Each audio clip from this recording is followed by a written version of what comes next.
تحياتي لكم أينما كنتم مشاهدين في كل مكان، وأهلا بكم في فيديو جديد. في الساعات القليلة الماضية يتم ترويج مقطع فيديو على منصة إكس، يقال مقطع فيديو فضيحة سارة مهند، مما جعل العديد من مستخدمي مواقع التواصل الاجتماعي تزداد عملية البحث حول المقطع. وإليكم بعض التفاصيل حول الخبر. مقطع فيديو سارة مهند.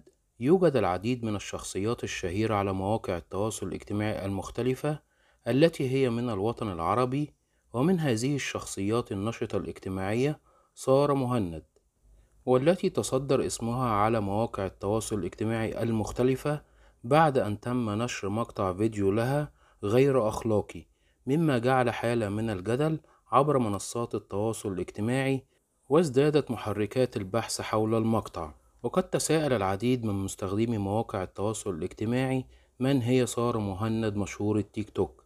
تعد سارة مهند هي واحدة من مشاهير تطبيق التيك توك، لديها كل من الجنسية السعودية والجنسية السورية، حيث إنها ناشطة هامة وبارزة، ولديها ملايين الأشخاص الذين يقومون بمتابعتها على منصة التيك توك. وتقيم في المملكة العربية السعودية من مواليد عام 1999، أي إنها تبلغ من العمر ما يقارب 23 عاما.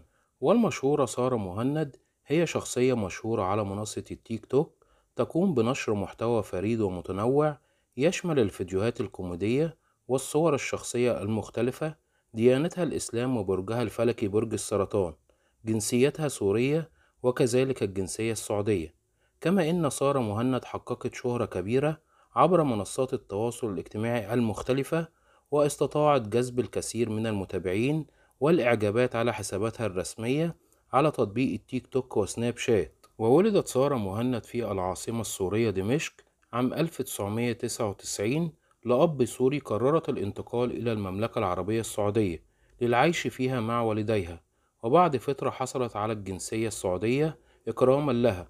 وعملت سارة مهند كناشطة اجتماعية في مجالات عدة، وقامت بإطلاق حملات توعية بقضايا اجتماعية هامة، وكان لها دور فعال وقوي في نشر الوعي والأمور الصحية والاجتماعية.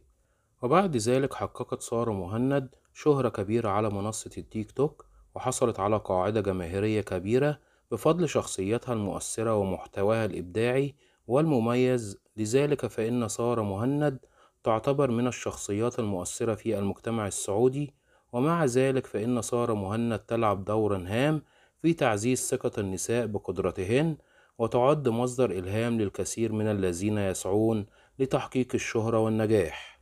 وإحقاقا للحق، وبعد البحث المستمر على المنصات التواصل المختلفة، وكل ما يتم نشره حتى الآن ليس له أساس من الصحة، وهو مجرد إشاعة. وبكده أكون نقلت لحضراتكم بعض التفاصيل حول حقيقة فيديو فضيحة سارة مهند. وبكده نكون وصلنا بحضراتكم لنهاية الفيديو، وإلى اللقاء إن شاء الله في فيديو جديد، وأقول لكم السلام عليكم ورحمة الله وبركاته.